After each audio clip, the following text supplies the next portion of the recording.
لابای بچه همیه بچه های همسایت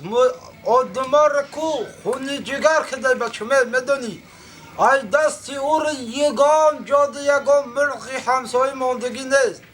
تا این شو دین خانی خودم در آمده بچه این منو نکنه میزنیم یک شما این بچه هم بتونه هم بچه همسایه رو بگیره خدمت بره سالدات؟ گاب نیست کدام کوچه گفتی؟ ای و این که من دو کوچه ایسه هم خانی همه تمام دمی پس ما همجا بشیم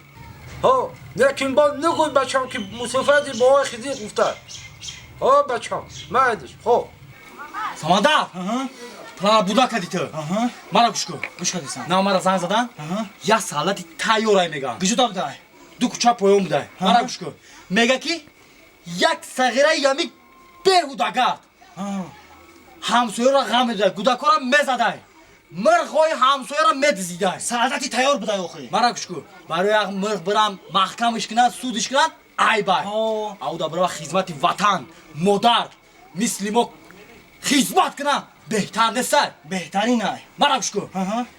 تنگه پایان دا موندگی هم میقپیمش برش میکنیم مایلش رفت در سمندر میقپم شازی رفتی بچه این میقامه دا بس بیا خدمت کتگی نیست بوی که دارم بدر آرش یا سالا خب جوان باشه شیش رفته هکه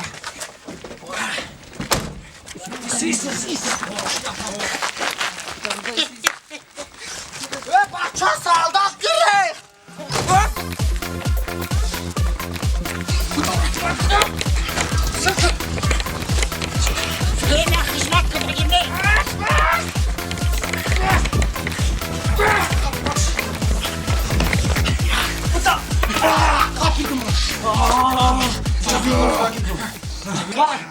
گوشکو کماندر یادم گوشکو تمام کچکار